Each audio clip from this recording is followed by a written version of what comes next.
finals. The debutant lost by 80 points to 65 against the defending champions Tunisia in the biggest challenge so far. Tunisia will now progress to meet Cape Verde Islands in the semi-final after their 79 to 71 points victory on Thursday over Uganda. Remember, Uganda actually ousted Nigeria's the D-Tigers early in the course of the tournament. So, of course, we are waiting to see who would eventually win this one. The other semi-final will also be seeing Senegal up against Ivory Coast after they both defeated Angola and Guinea Republic.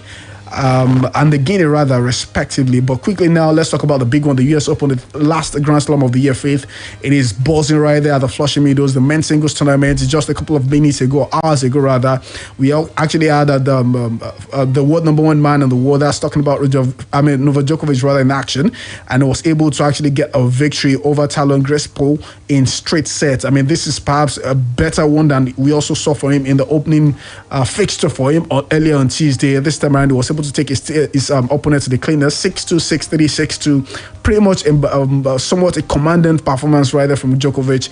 And someone argued that with this, he has been able to allay fears that maybe he's still really not at his best coming to this tournament. Well, you always expect this from Djokovic. Sometimes he grows into tournaments. Sometimes, he has shown different sides to himself. Sometimes he comes blazing out from the very first game, beating everyone. Maybe sometimes he wouldn't even drop a set almost throughout the tournament. But this time around, it's not exactly that way. It's, not exactly the kind of start we've become so used to. But, we saw the man in his element again when he was able to win in 3 straight sets. But, you never ever say never with Novak Djokovic. And it still looks like the favorite. Of course, some of those young lads are still in there that can still give him a tough run for his money.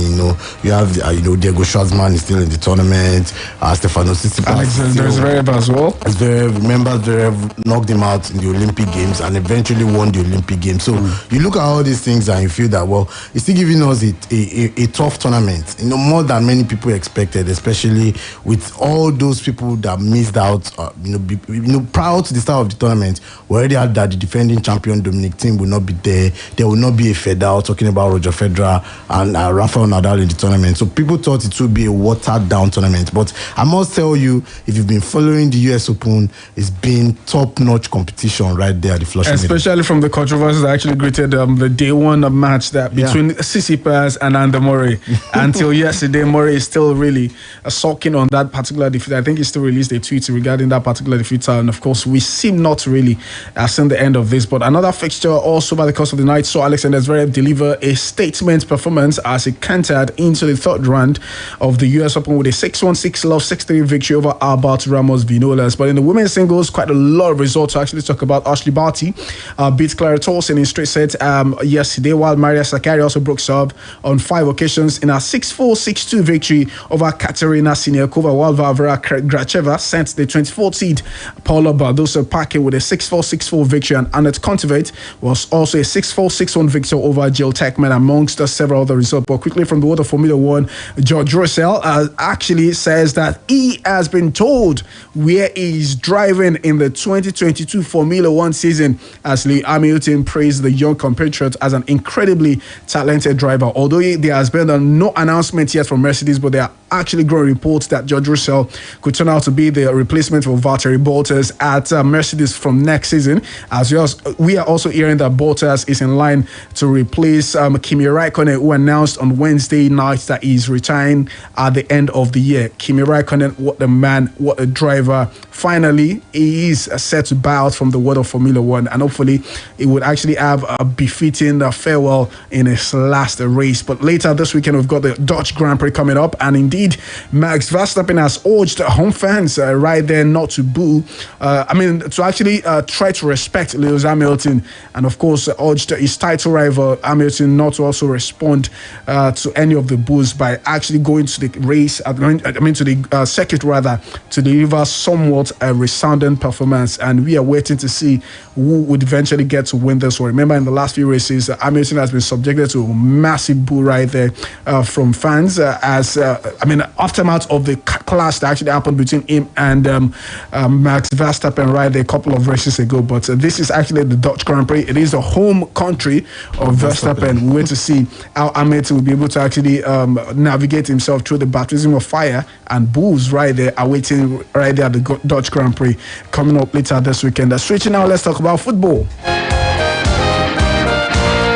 Faith Adedeji, on Wednesday we had the commissioning of the remodeled sports complex right there at the Lekon Salami Sports Complex, and it's really quite glamorous. That if you look at it from the other side, but also from the flip side, quite disappointing as regards the quality of the pitch. I urge you guys to talk extensively about it yesterday, but the state government yesterday have actually released a statement saying that the newly unveiled Lekon Salami Stadium complex is still under construction. Rather, the government said this after videos surfaced online showing the leaking roof of a part of the stadium. A statement by the Chief Press Secretary to Governor Sheyi Makinde, Mr. Taiwo Adisa, described attempt to rubbish the stadium project by some opposition elements as misguided. He stated that the claim that only the stadium cost 5 billion naira was untrue and mischievous. Faith, this is something we didn't see coming. Had it been it didn't rain, perhaps we wouldn't be here talking about this, but we saw that it rained and quite a lot of lapses were actually noticed. But the lingering question is, if indeed the sports complex is still under construction, why go ahead to actually commission it on Wednesday?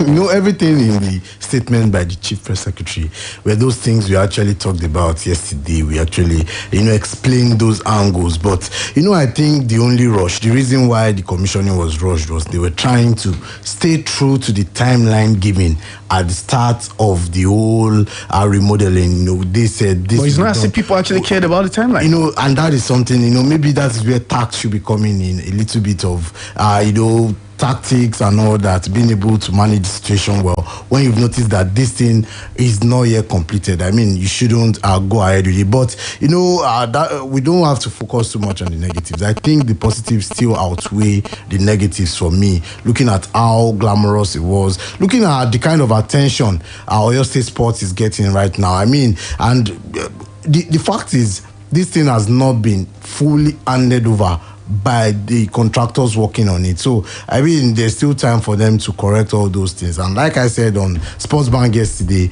those things are quite minor. They are things that we can solve. These are things that, specialists know what to do as regards it. So it's not too much of a big deal as regards, having a water. So people of Ibadan or people of Oyo State should have their minds up at yes, rest. Yes, you don't have to get agitated about it. As long as, those administrators and those that are in position of power are willing to do it, is not too much of a big deal. I actually would love to underline the part where you said they are willing to do it, because I think that really is the biggest takeaway for me. There is always the room for will, and there's always the room for intention. There's always the room for action itself. But would they be able to actually carry out the action? Because, you can't really explain spending over 5 billion naira on something. And of course, at the end of the day, we are still getting this. But hopefully that will not really be the case. So when Shooting Stars hopefully kickstart their NPFL season at that top later next season. Now let's talk about the big one coming up later today, right in the Lagos City at the Testing Balogun Stadium. It is 5 p.m. kickoff time of the game between the Super Eagles of Nigeria and their counterpart from Liberia. And this is quite interesting as regards how Nigeria needs to actually start with a statement of intent to get the first victory, lift off the pressure, and of course take the initiative in that particular group. Justifying the fact that the other two teams in the group, I think, played a draw earlier on Wednesday. But one player that could really shine like million stars for the Super Eagles is Leicester City informed striker Kelechi Iheanacho, in form for his club, but sadly he has not been able to replicate such a form for the Super Eagles in recent fixtures. He was actually involved in a press conference yesterday alongside Gonru and of course Maduka Okoye. But quickly, let's listen to Kelechi Iheanacho yesterday as regards what he feels he needs to do to be able to transform his Leicester City form right there to the colours of the Super Eagles. Obviously, the form is hard work and dedication, so I'm always concentrating on my work. So that's what I've been doing the last season and coming into this season as well. So in the Liberia game, and I'll be concentrated as well and focus on my work, and hopefully we'll have a good game, and hopefully we'll get a win, and we'll take it on from there. Super Eagles striker or forward, Kelechi Iheanacho, of course, talking extensively about how he thinks and what he thinks he needs to do right there to be able to transform his Leicester City form, which is obviously, arguably one of the best right there in Europe, to the scholars of the Super Eagles. And indeed, we actually need that kind of form right now, especially as we need to get the goals and get this victory against Liberia today. I'm talking about the fixture against Liberia and obviously the one coming up against the Cape Verde Islands in a matter of days from now as well. The head coach of the team, Gonoro, also in that press conference yesterday spoke about the team news, what Nigerians should expect later today, and of course the kind of players we should also be expecting up against Cape Verde Islands in a matter of days from now. Here he's talking about the team news of the team. None of the UK players will be with us for the second game. 8 of our teammates for the moment have to leave after the match tomorrow against Liberia. So they will not be in Cape Verde, which means that there will be another team for the second game. But for the moment, we only focus on the first game. But we know already that for the second game, we need some other boys. That's why we're happy to have these 2 players who are coming from Malmö, Sweden, playing Champions League, and from Italy, Bologna, for Kingsley Michael. That will help us.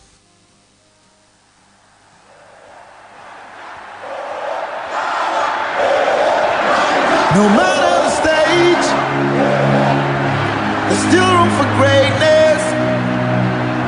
No matter the stage, there's a bit of greatness in every. There is a bit of greatness right there in the Super Eagles of Nigeria. Can they unleash this greatness against Liberia today? Faith Adediji, 5 p.m. kickoff time. We've got the star-studded team, but hey, this team yet still often sometimes find a way to actually find it difficult to navigate supposedly easy oppositions. Will that really turn out to be the case against Liberia? 5 p.m. kickoff time at the Teslim Balogun Stadium later today? I don't think we'll have a problem against the Liberians. Oh, really? Yeah, I think it will be a walk in the park for us. We'll enjoy the game. We'll get our results. But we'll also have to be wary of the Liberians. I remember we were in the same group in the build-up to the 2002 Korea World Cup.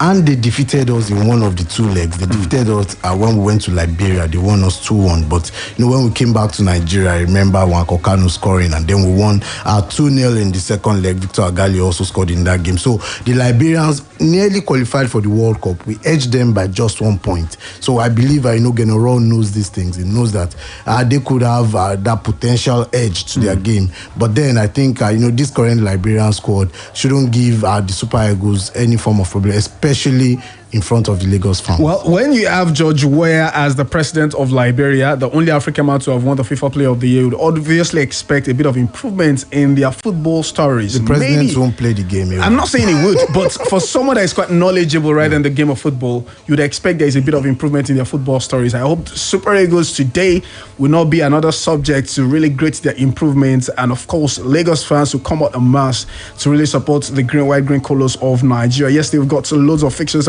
result as well from the African World Cup qualifiers. Algeria defeating Djibouti 8-0. Of course, Morocco also began their own Group I campaign with a 2-0 victory over Sudan in Rabat. Also in Europe, we had Italy making it 35 games unbeaten right there as they were forced a 1-0 draw against Bulgaria. As we said earlier, England defeated Hungary by 4 goals. Loads of results out there right now, but unfortunately, that will not permit us to really just talk about this one extensively. But don't you worry, tomorrow, right there, 12:30 on What Sports, will be here to talk about so many football stories, so many sports stories at 12:30 noon. But before we go, we have to actually do our tradition. Of course, it is time to actually pick calls and make winners out of you on this day's edition of Sports Bank. You remember, it is actually a tradition. The number to call is 0809 155 1055 0805 699 8678. You can as well call 070 694 93,000. Those are the numbers to call. 5,000 around the table. Pick one number, and of course, you could eventually go home with the 5,000 naira. Josh, who do we have on the line? Hello, good morning, and welcome to Sport Bank. Good morning. Good morning. What's your name and where you John. John from John where? calling from Ringwood. Okay, John, welcome to Sport Bank. Quickly pick a number. Number 3. Okay, number 3. Quite easy and straightforward. This is your question. Which player scored on his 200th EPL appearance last weekend? 200 EPL appearance. Yes. I can't remember the name, honestly. Okay. Unfortunately, we don't have a luxury of time. The right answer is Tottenham Hotspur's Min Son. Hello, good morning. Hello. Can you turn down the volume on your radio set or turn it off? Hello. Okay.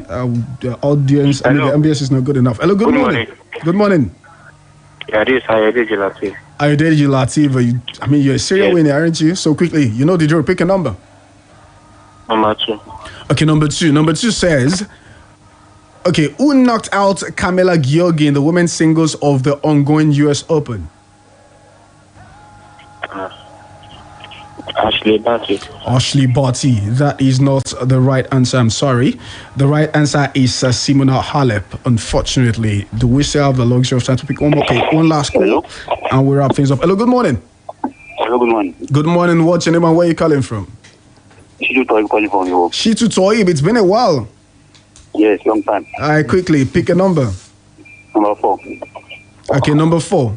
It goes thus. What was the point difference between the Tigers and Uganda at the end of the first quarter of their meeting on Tuesday? 20. 20 points. Yes. That's just a random guess, isn't it? Oh, I think I lost this call. Is it still there? No, the right answer is 12 points. Why would Nigeria be trailing Uganda by 20? Well, anyways, we eventually lost the game anyways, but that is really the sad story of how Nigeria got ousted by Uganda at the ongoing Afro basketball. Before we leave, you remember we actually started a tradition. We call it the Odds On. Every Friday edition of Sports Bank, giving you the odds you can equally just bank on for the weekend. And last week, I gave you 3 games. All 3 games came onside.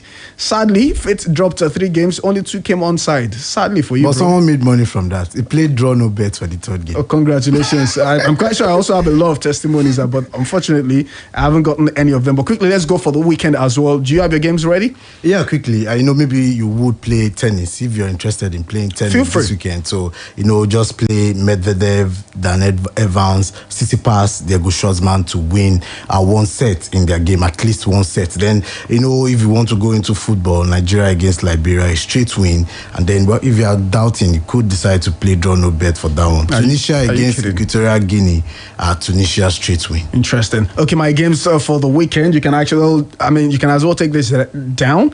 It is firstly for game on Saturday. Faroe Islands will be hosting Denmark in the World Cup qualifiers, and I'm expecting Denmark to win the first half of that fixture. Denmark to win first half. Another fixture will be seeing Belgium host Czech Republic on Sunday. Belgium to win, and lastly, Poland away at San Marino on Sunday as well. Poland to win the first half of that fixture. So I'm saying Denmark win first half, Poland win first half, Belgium win full time. Those are my picks for the weekend. See you again later on What Sport at 12:30. Hopefully tomorrow would actually be keen to bring you up to speed all the latest sporting updates and of course these odds once more. I've done this alongside Faith Adedeji. Huge thumbs up right there to Josh, the man of and Cristiano Bella Ronaldo. Ciao. What does that mean? Okay, I will leave you. I will leave you guys to actually do that. My name is Ayobami Anima Shaun. Have a fantastic Friday. I'm out of here. We're kicking some folks out of the market this season. I tell you, okay, everyone else in this bed with me, they're losers. We're the station that beats all the competition. And we'll prove it as soon as we hear any competition. 105.5 Splash. Splash FM 105.5.